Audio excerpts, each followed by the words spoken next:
Okay, so welcome everyone to another 7 Women update. Awesome to have a variety of people on tonight, including members of our team from Nepal. So it's great to have Sunaina and Kusum on, and a few more will come in as well. And so lots has been happening in Nepal since our last update, I think 2 months ago. Lots of things have changed, and we've had to really adapt the way that we do things. And our team has been doing a fantastic job over there. So I'm going to hand over to Kusum to run this meeting and ask the team members for updates, and then we can have a bit of a discussion at the end around, if anyone's got any questions or anything like that. So welcome, Kusum, and I'll hand over to you. Thank you so much, Steph. Good afternoon. It's an afternoon here. So good afternoon and namaste to everyone. It's such a pleasure to meet you all here. I have met, I think, most of you in the last update, and I'm really glad to meet some of you today. So I have some of the members here with me, and while we wait for others, I think we will keep going with the updates. So Sunaina is one of the team members, and she looks after the marketing of the 7 Women, organization here, and for social media and such. So about me, I look after the business development. So we've named it business development because as a non-profit, we want to think like a small enterprise and see how we can multiply our efforts, so that we are able to put this invested back to the community projects that we have been doing. So it's such a pleasure again. So I think just to move ahead, I'm going to hand this over to Sunaina and give us a bit of an update about what we've been doing here with regards to marketing. So Sunaina. Thank you, Kusumdi. Hi, everyone. Good to see you, everyone, here again. So I want to update on a few things. So we are making a production catalog so that we can reach to more people who are interested on our products. And then I'm back. Sorry, Steph? Sorry, I just accidentally left the meeting, but I'm back. Okay, yeah. So the catalog is on the process, and it will be finalized on within few days. And the next is regarding the foods we did during the lockdown period. We had made some momos and cell rotis, and we did upload on various social medias, and there was good inquiry, and we also managed to do a few deliveries. So yeah, it was really good, the feedback and everything. And lastly, I'd like to thank Liz and Anthony for donating $2,500 for our food relief program that we have been doing on the ground, mainly Kusumdi. She's been doing the food relief program. I just want to listen to it for a minute. I might just ask everyone to mute because there's a bit of background noise coming from somewhere. Hi, Debbie, welcome. Hi, Judy. So thanks, Sunaina, for that update. I know that you've been working hard on developing new products and a catalogue and finding local customers for the products. So that's been awesome, and it's great to have you as still a newish member of the team in Nepal. So Kusum, I might just ask you to give a bit more, because I know people are really curious. I've had a lot of questions on social media and emails about the situation in Nepal at the moment with everything that's happening and lockdown. And so do you just want to, and you've been really active in distributing food packages, so do you want to just paint a bit of a picture of the current situation? Yeah, sure. Thanks, Steph, and thanks, Sunaina, for the update.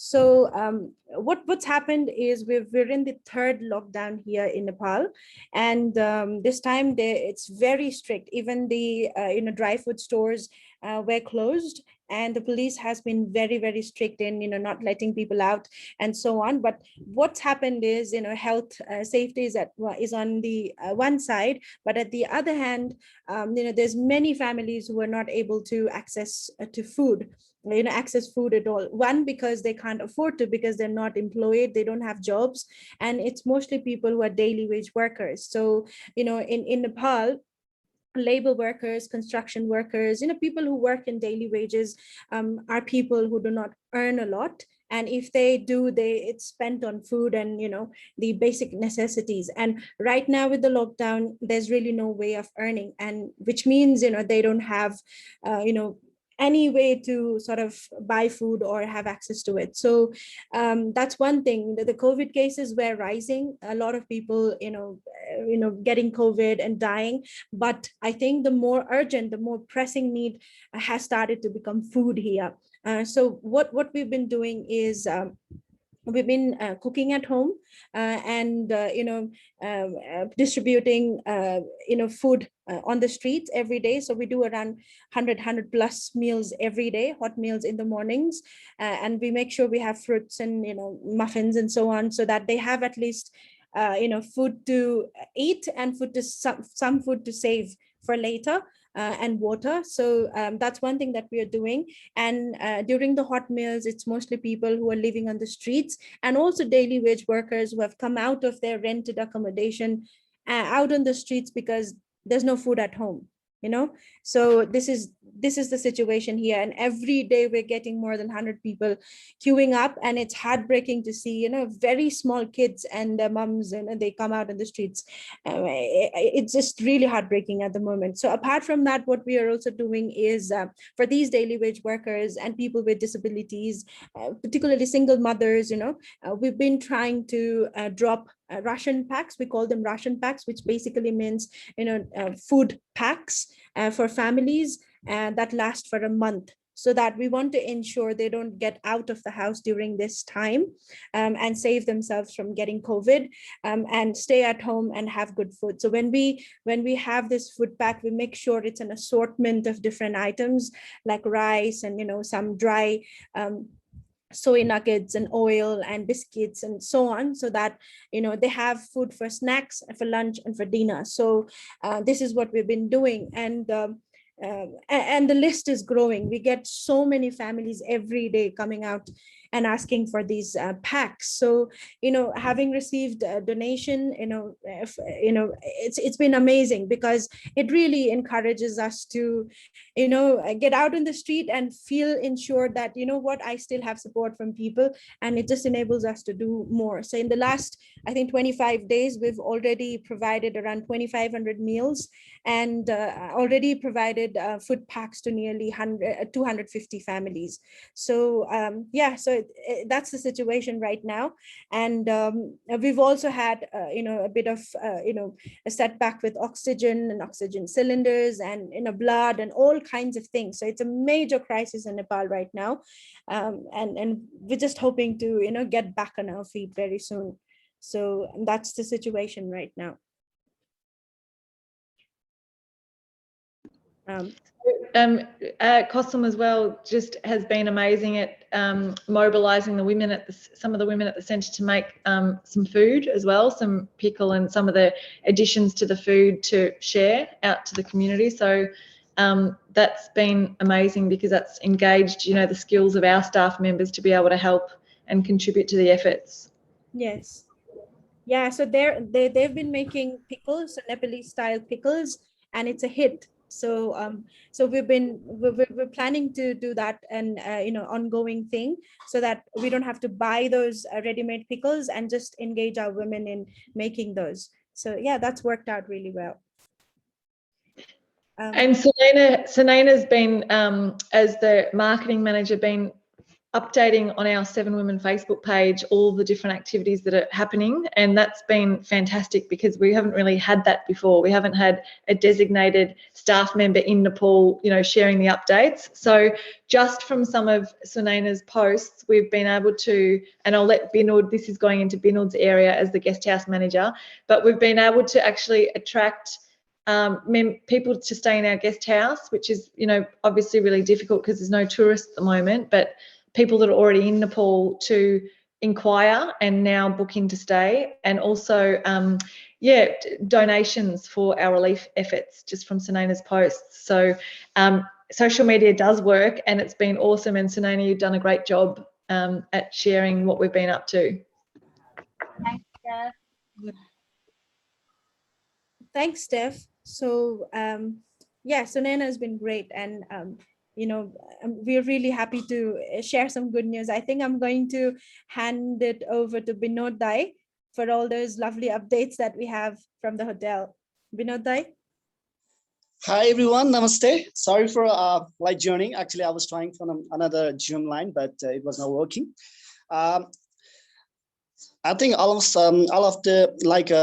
name is Binod. I work in 7-Omen, and I've been here for more than 1 year now. So because of this lockdown, we are really unable to do our professional service to our guest house for the moment. But we are happy that we are starting our opportunity at the moment.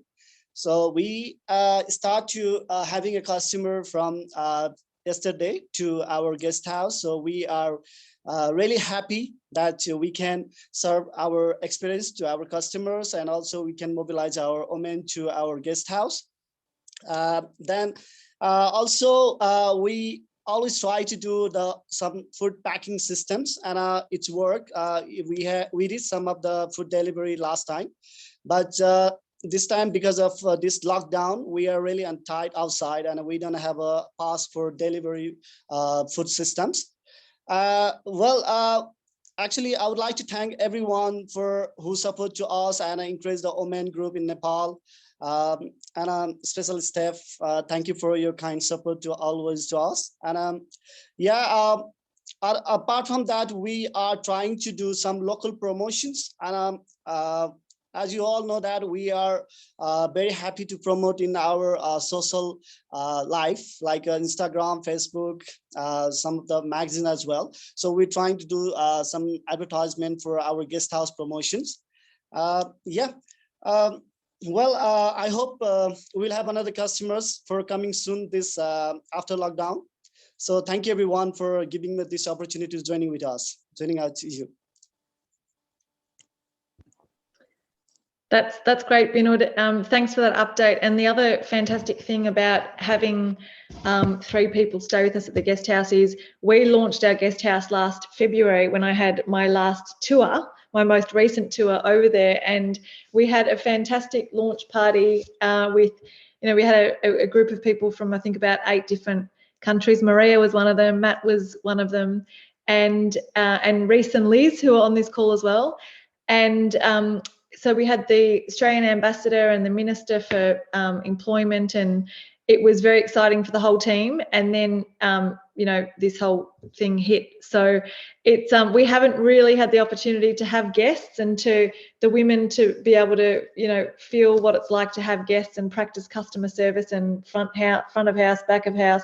So this is a really exciting time for us to actually have that practice now that we've got 3 people staying. So thanks to Binod and Kusum for pushing that as well, and saying, no, we can do something, we can advertise it within Nepal so we get customers to stay there.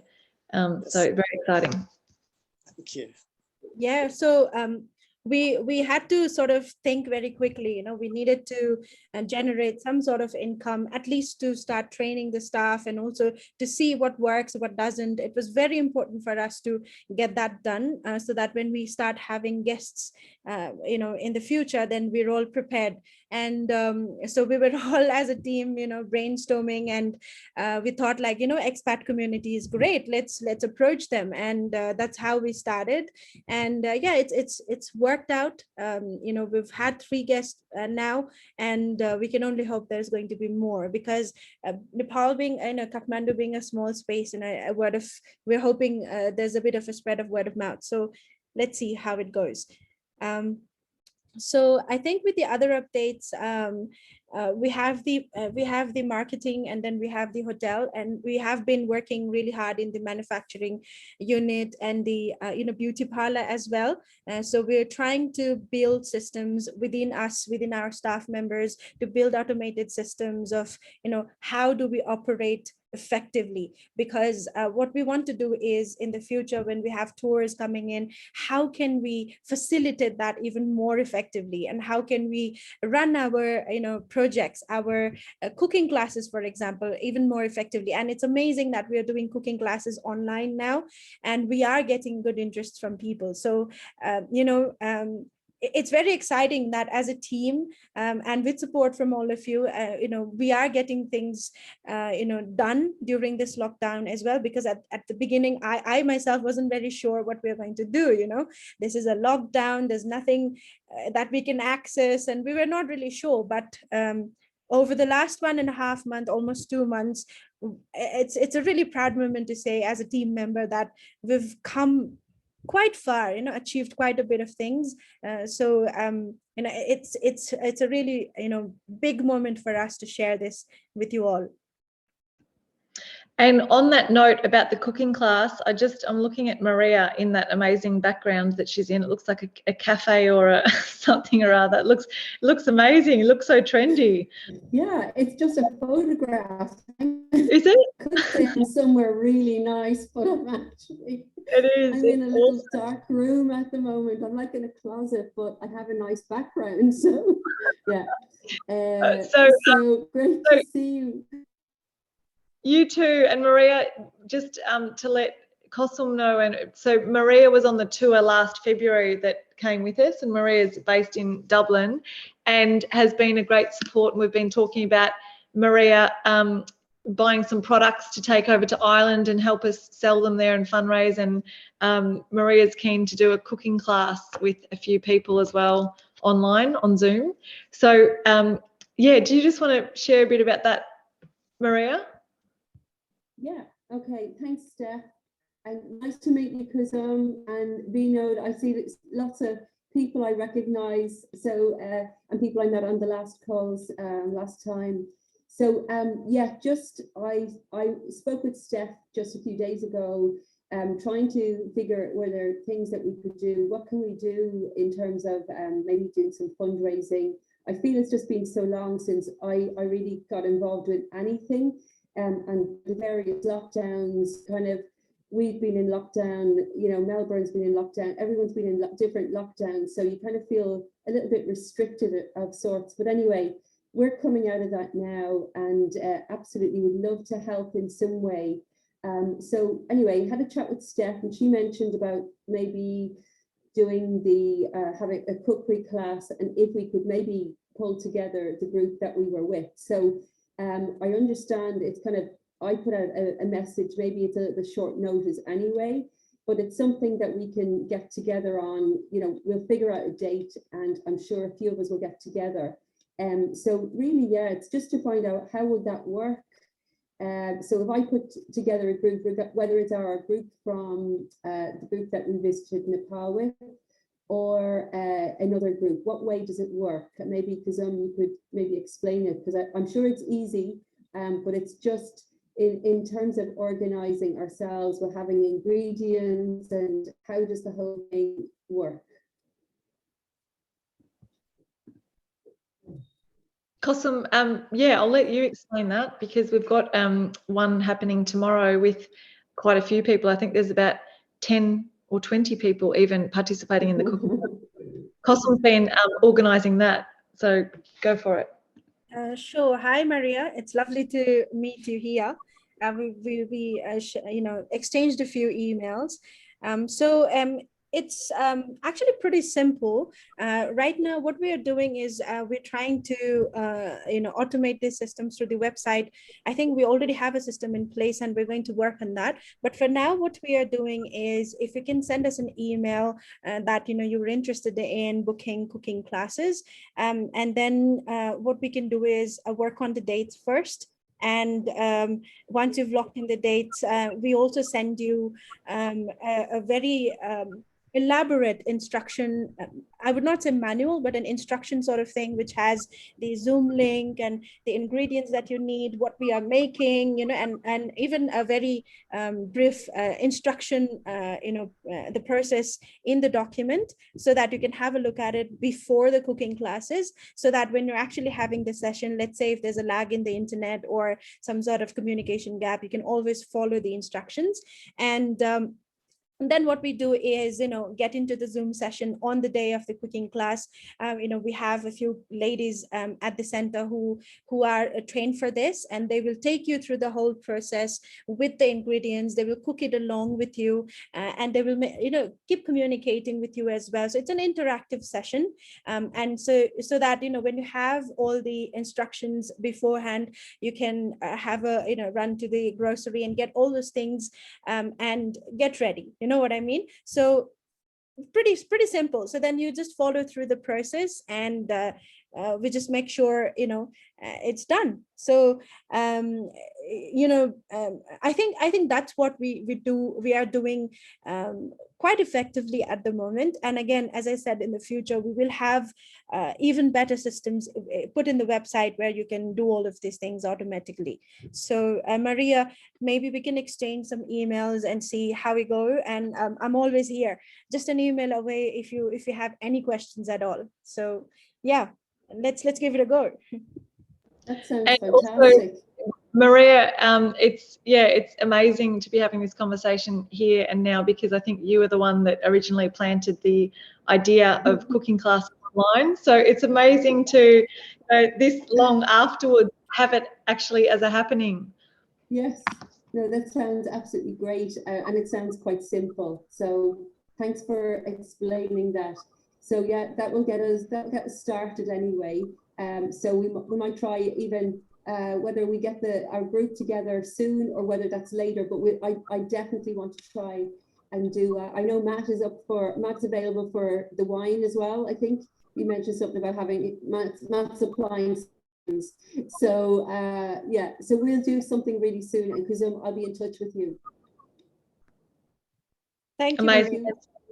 Amazing. Thanks, Maria. And anyone listening, if you're keen as well, it doesn't have to be a big group. It can just be, you and a friend, or you and your partner as well. So, and it's a fantastic opportunity for the women to practice as well, because we haven't ran many of them yet. So we're hoping to run a lot of these in future as a way of fundraising for our programs. So Rhys, I'm glad to see you back in your chair, because I was just going to throw to you for I'd love for you to meet Kusum as well online, because I've been telling Kusum about you and you about Kusum and our plan for hospitality and training. So do you want to just give a little bit of an overview? I know you did it on the last update, but there's new people on this update, and I think it'd be great to share. Sure, no problem.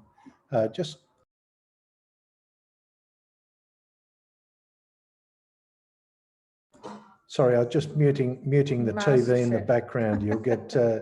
I don't want MasterChef to be competing with 7 women cooking classes.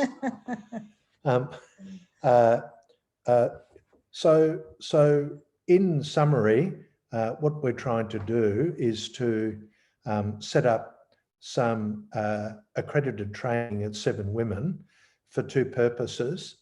Or firstly, the accredited training would be training coming from Australia, and it would be for 2 purposes: to train women in the 7 Women network free of charge for career development, as well as a commercial activity to train staff locally in businesses in Kathmandu and Nepal to raise revenue as another social enterprise for 7 Women. To date, we've got a large polytechnic in Melbourne called Melbourne Polytechnic to agree to supply the curriculum, and we're looking at a program in commercial cookery to train chefs or cooks. front of house hospitality for front of house hospitality workers. We've looked also at potentially into the future, Binod, some horticulture, organic horticulture. And I had a lovely meeting with Sarah last week, and we talked about hairdressing. And if we could get a program in hairdressing, nails, henna tattoo, spa, etc., and so forth for the hairdressing salon would be marvellous. So that's the idea. We've taken one step with Melbourne Polytechnic being able to provide the curriculum, and now we need to do a little bit of a needs analysis and an environmental scan in Nepal to see what would be the appetite for this training and what would be what people are prepared to pay. We might also, Kusum, and that's where you and I and Steph be great to, and Binod again, to have another meeting to kick that along.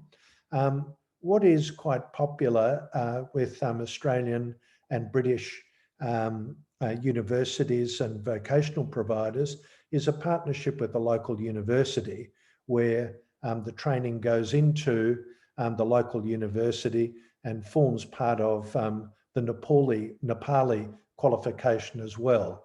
The Nepali university is interested because it gives them international flavour in their program offerings, and it's very beneficial to us because they obviously can provide students and connections with industry, plus a campus and the facilities we need.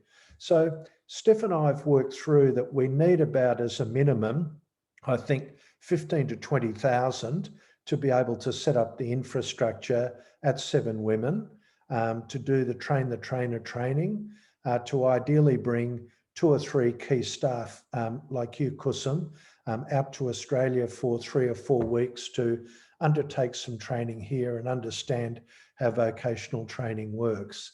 And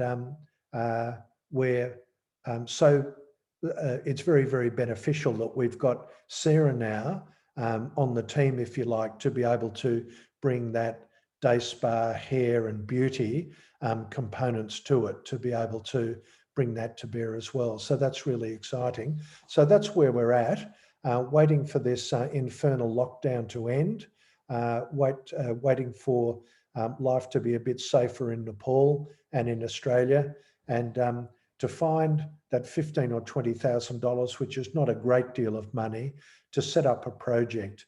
But what we can do, Kusum, is to do that environmental scan now, get around to people and come up and get a better idea of what we can do, both for 7 Women members and clients, as well as what we can do for local restaurants, hotels, hospitality providers, etc., and so forth, to train their staff. And that will be a really exciting project, I think, to do for benefit of 7 Women primarily, but also as a revenue stream into the future for general revenue. So not much more to report, Steph, but a little bit of good news. Yeah. Amazing, Rhys. We're very lucky to have you on board with your background in TAFE and universities and things like that. So very grateful to have you. Pleasure. So now I've said I'll throw to Kusum, but I've been kind of interrupting a bit, but I think it's really valuable for the team, Kusum and Sunaina and Binod, to be introduced to some of you, because you have played such incredible roles with 7 Women. And I just want Sarah to be able to share what she has contributed, because her efforts now have resulted in our beauty parlour, which I'd love to give a bit of an update on as well. But Sarah, if you want to just introduce yourself, because I don't think you've met Kusum or Sunaina or Binod, maybe on a past update, but not in person. Hey guys, how are we all?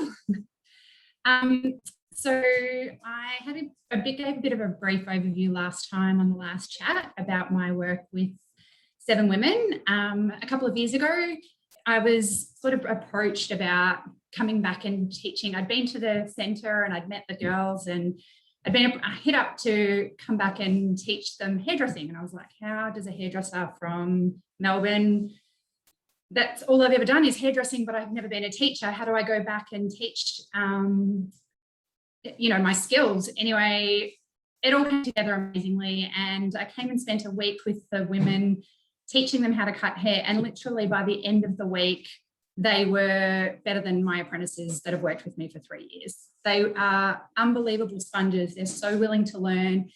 Hairdressing and beauty is like, it's so exciting for them. We had a couple of girls from one of the local schools, NAG, and when I met with Nicole, who runs the school, she just couldn't stop raving about how all of the girls just want to be hairdressers and beauty therapists. That's what they're, most of them are dreaming to become. So they were so enthusiastic and so, excited to learn. And it was pretty amazing. So I've got a pretty amazing support network that helped me to fundraise, being able to put the program together and fundraise for the salon to be set up, which was, amazing. And it's so heartwarming to see the pictures and the images of the salon now. Amazing. And Kusum, do you want to give an update about where the beauty parlour is at? Because we've opened our doors and we've had a bit of business previous to this lockdown. Yeah, so that's another exciting thing. I mean, we set up the beauty parlor, we were adding the products, and we've been just beautifying it. And what we did was we also brought in some of the products that we have, from the manufacturing unit, just as a display, just on the side. And then we started to get a lot of interest from the passers-by, people walking by. And I think just before the lockdown, we've had, I think, 3 or 4 people come in for the services, very, very small services, but, they knew there was a service just right near their house. And the ladies have been telling them to, spread the word. And I would happily say that it's operating, and I think right after the lockdown, it will continue. So that's very exciting. That's amazing to hear, Kusum. Yeah.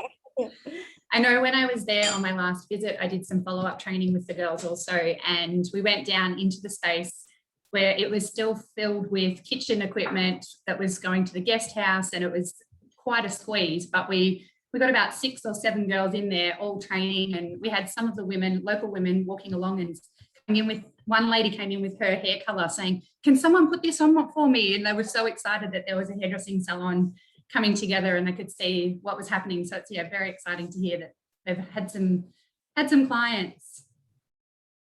Yeah. Well, I was very excited as well, and am very excited for when we can start bringing groups again, because we were having a lot of people coming through on a daily basis doing cooking classes, and how awesome would it be to, cook a meal and have a haircut in the same day. So, amazing.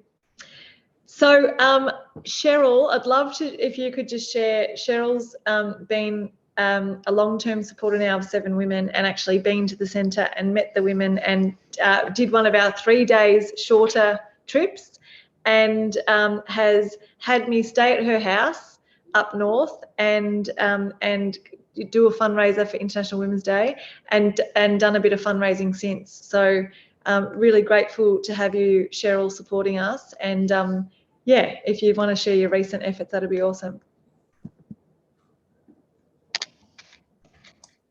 Unmute. Can you hear me okay? Yeah. Yes? Oh, good. I wasn't sure my microphone was going to work or not. Yeah, look, I sort of unintentionally got involved with 7 Women, I think. I sort of was travelling up to Nepal from India when I was over there for a conference, and I had 3 days to spare and ended up booking in at 7 Women and doing a lovely 3-day tour and meeting all the ladies. It was just fabulous. And Padma's course as well. And so on return, of course, I had Steph come up and do a bit of a fundraiser, and unfortunately it wasn't as successful as we probably could have had it because of COVID, and it just unraveling as we snuck the fundraiser in before it happened. And everyone was getting a little nervous, I think, about going out at that point. But in the meantime, just only 2 weeks ago, I held an event at my office for a travel event with the local 4556 Chamber of Commerce. And so we had a lot of business people there. We had about 40 or 50 people there, plus some of my clients as well. And I set up a lovely prizes and different things, but I spoke about on the night the impact that COVID has had on local businesses and, you know, on the travel industry in particular. For me, it's been a difficult year. So in New Year's Eve, I decided to make a New Year's resolution to focus on philanthropy and education and awareness, because I thought I want to focus on something other than how miserable our business was, and shift that direction to something more positive and do something to help someone else that was suffering a lot more than I was. So 7 Women seemed a pretty good one to focus on at that point. So this year has been a bit of a crazy year because I walked 35 kilometres last weekend doing the Bloody Long Walk, which is rightfully named for that. At 35 kilometres, I was glad that ended, and swam 20 kilometres and did all sorts of crazy things this year, and raised money for different events. But 7 Women is something that I feel quite passionate about. So I spoke out at Probus to start with. There was about 70 people at that. And I didn't do that as a fundraiser. It was just came up and I started talking. A lot of people were interested. We got talking. And at the end, people were coming up giving me cash. And someone came over and said, oh, you can't give donations at this sort of event.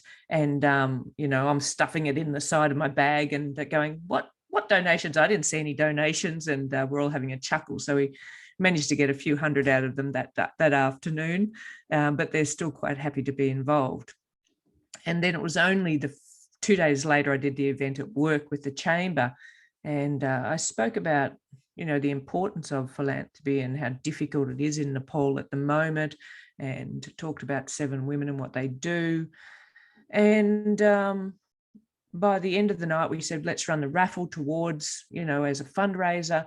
And by the end of the evening, we'd collected $1,000. So we were so excited because it sort of was not meant to be a real fundraising night, but it ended up being that. And people were so excited about the project and wanted to know so much about it. So it was a really fabulous night to end up with that result. So that's got to be transferred across, and that'll probably be done tomorrow when I'm in the office. So that's exciting. And I spoke about the corporate travel wallets that I got made when I was over there, because we used the plastic ones. So I ended up getting the girls to make me up these travel wallets that are made with local materials. And, you know, that's something else that is certainly could be incorporated into other businesses, of what products you could produce for them on a corporate level. So yeah, no thanks. I appreciate it. And I'm looking forward to being back in Nepal. I can't wait to get on an airplane. Thanks so much, Cheryl. It's awesome, and it's great for the team to be able to see and hear all of you who have supported us in different ways. And Debbie, I can see you you guys up there too, and you've been an encourager along the journey. Or, you know, you've received our newsletters and that sort of thing. So I'm not sure if you wanted to add anything in. A supporter, yes, Steph, and hello everyone. You would remember, Steph, that you met Alicia when she came to Nepal. What is it, 2 years ago now? Yeah, yes. Yeah. Before we went into this situation, but I went over with my school. That was the end of my year in year 11, and we'd heard about 7 Women. I can't remember. I think maybe Facebook. Yeah. I just stumbled across it again, Cheryl, like Cheryl said, just stumbled across it. And my school was already taking a trip over there, and Mum contacted Steph to see if my school could maybe go visit the 7 Women Centre, and it ended up being able to do a cooking class, which was amazing. And I've just been so inspired by the story and how much it's grown, even just since I was able to to see a little part of it. So yeah, it's been really inspiring to learn about the whole 7 Women story, and just listening to all you amazing people tonight as well. It's very inspiring. Thanks so much for making that happen, Debbie. And I'm trying to remember the name of your school. What was it again? What's the name of your school? Beacon Hills College. That's Yes. right. Yeah. We're Yeah. in southeast Melbourne, so my campus was in Pakenham, and there's one in Berwick as well. If anyone is familiar with that area. Awesome. Awesome. Yeah. Yeah. I must Amazing. say, Alicia's graduated from school now, though. That's how long ago it was, and she's just finished her first semester at uni.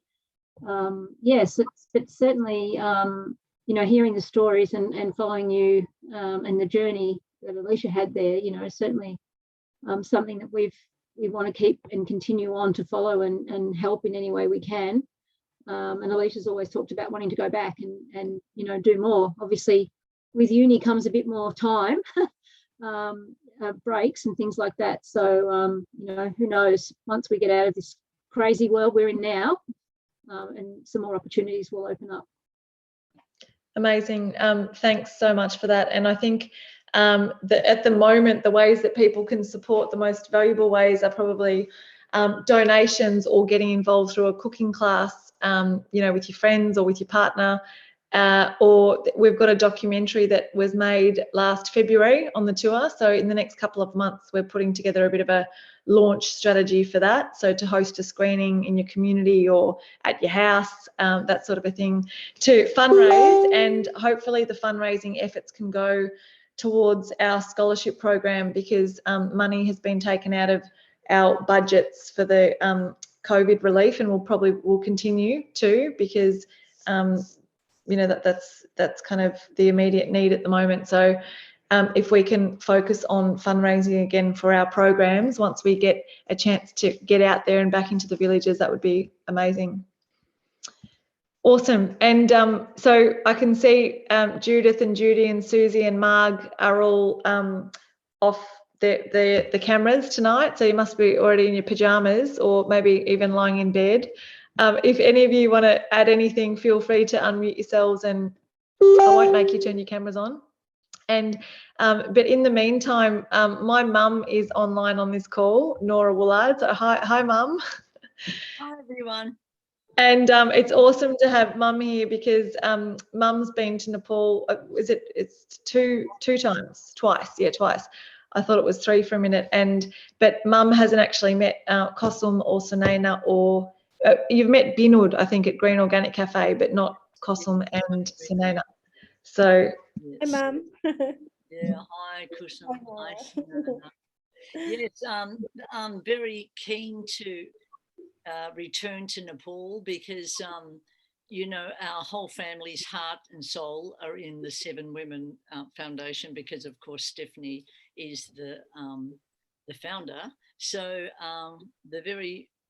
we went over there probably 10 years ago, the first time, or maybe 11 now years ago, and it was when it was at the tin shed stage, and my son Jacob and husband extended the tin shed to create a kitchen, and then a chicken pen and another room for the books to be done in. So it was a very, very basic building, but it was makeshift, but it actually held them in good stead for developing and evolving the actual concept.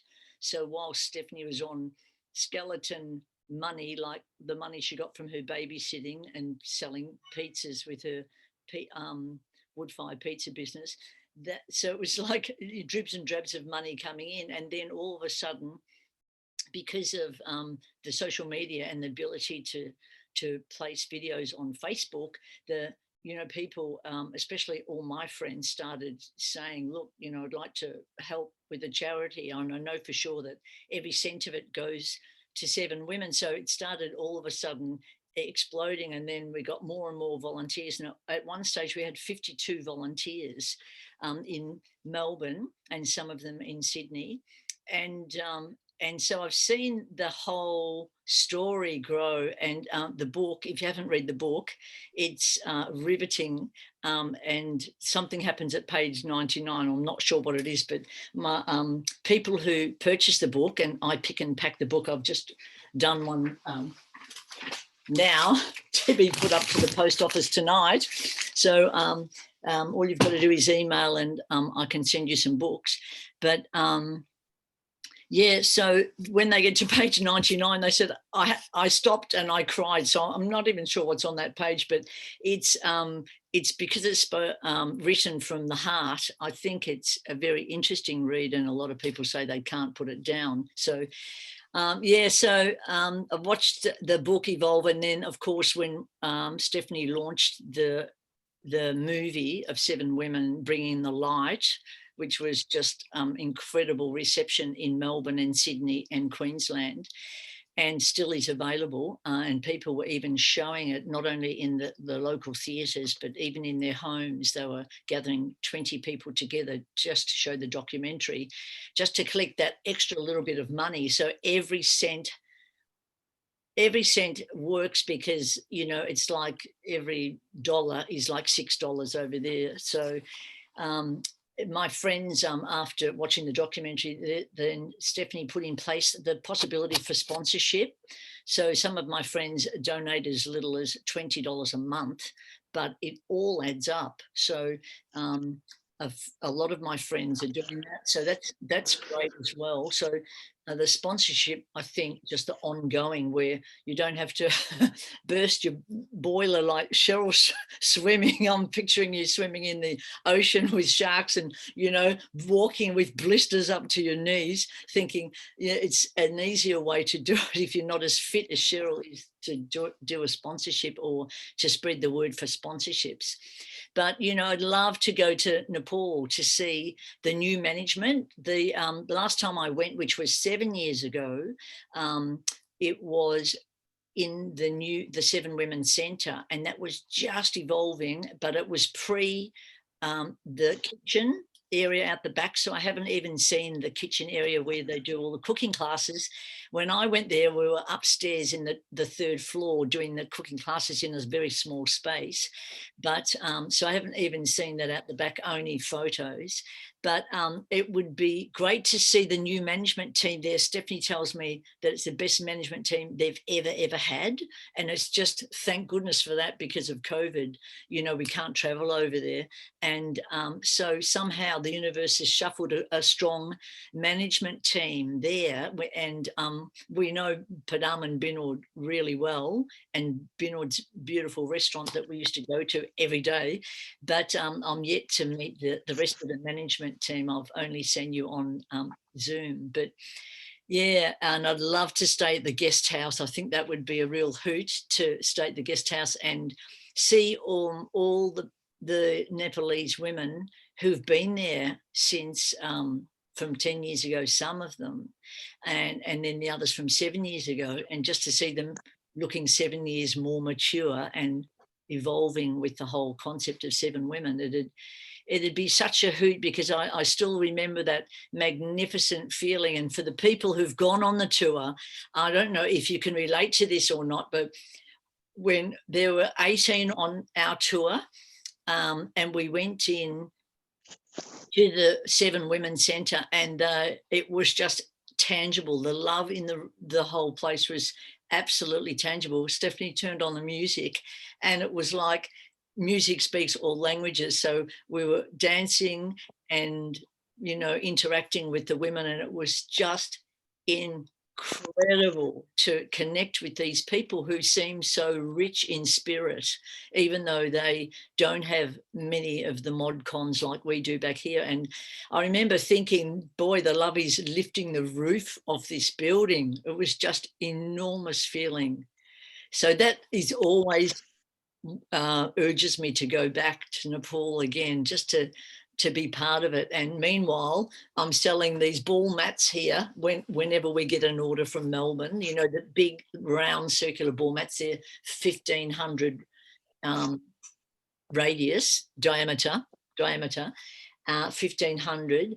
and they're great for kids' bedrooms, and puppets, the farm puppets and the jungle puppets, and they're always available from Ivanhoe here to be bought as well. So if you're doing any fundraisers, we've got bits and bobs here that you can sell that the women have actually made. Even though we've stopped importing now, we still have a lot of items here that you could, you know, manage to sell if you're having a movie night or a fundraiser.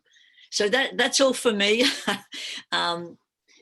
Thanks, everyone. It's just great to see so many people who are interested in the progress of what's happening over there, because it's going to be very exciting for the future.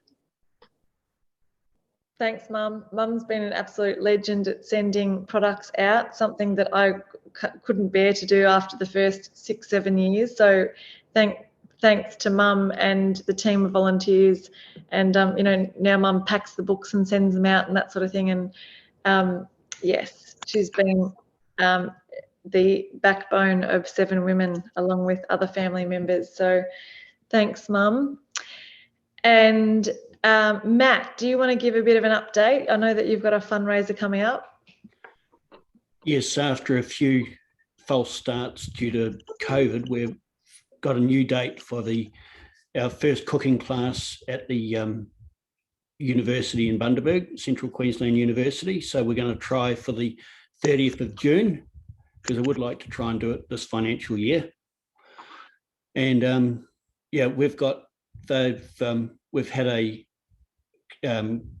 commercial kitchen donated for our use for the night, and the university is going to promote it because the Nepali community is one of their key demographics that they focus on.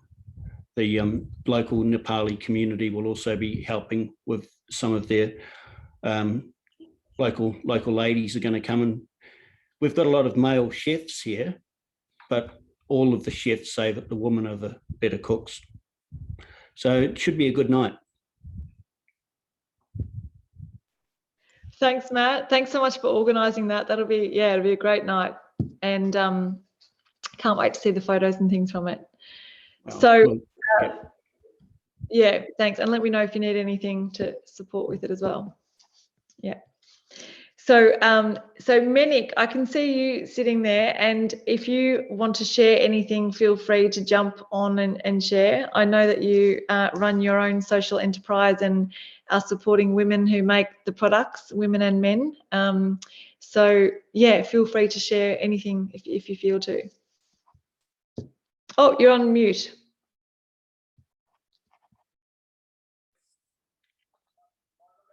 I'm just here just to listen and hear all the updates, and I've been following 7 Women since 2018, I believe.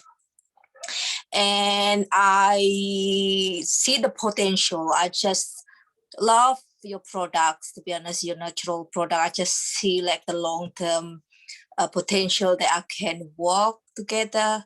Somehow we just, I'm here because of your potential. The women's and the people, the country, and I just want to tap in and see, get something from the men.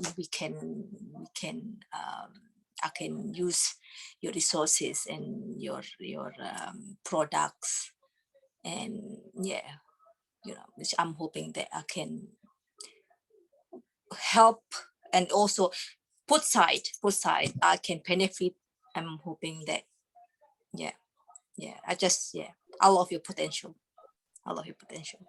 And I'm staying and see how we go. Thank you, Stephanie. Thank you. Thanks, Menik, and thanks for the work that you do. It's inspiring as well. And thank you so much for your beautiful yellow bag that matches your No, that's okay. That's all right. No, I love it. Yeah. So what's it called? Bilbeng. Bibling. Yeah. So Bibleng is Menik's company. It's a social enterprise, and it's all made over in Indonesia, and his products are beautiful. So amazing. Thank you, everybody. If anyone else wants to have a chat that I've missed out on, let me know before we end this meeting. But I think it's a good time to finish at 9 o'clock, so an hour on the knocker. Judith, I just saw you unmute. Do you want to share anything? Not really share, just say it's wonderful to meet all these people, especially all the new people over there in Nepal. And Stephen and I are looking forward to getting back there again, hopefully one day. And we'll continue to support you as best as we can. So you're all wonderful people. Thanks so much. And you guys have been incredible supporters. So it's such a buzz to actually be on this call with all of you who are connected to Seven Women in many different ways. And I love these updates, and we're planning to do one a month with the team in Nepal. There's a few members tonight with us, and then more hopefully next time will join us, Padam and Bimala and Rita. So we're planning to do these once a month just to update people on where we're at and what's happening. And yeah, but it's just a fantastic thing to bring together our supporters and also the team in Nepal that can give live updates from the ground. And, you know, and then if anyone has questions, they can ask the team members directly as well. So thank you so much to everybody. Thanks to Kusum, Sunaina and Binod for being on, and thanks to everyone else for, you know, giving up your time tonight to hear the updates and for all of the support that you're giving us. Okay, thanks. Thank you. Thank you, Steph. Bye. Bye, everyone. Bye. See ya. Take care. Thanks, Take everyone. care. Bye.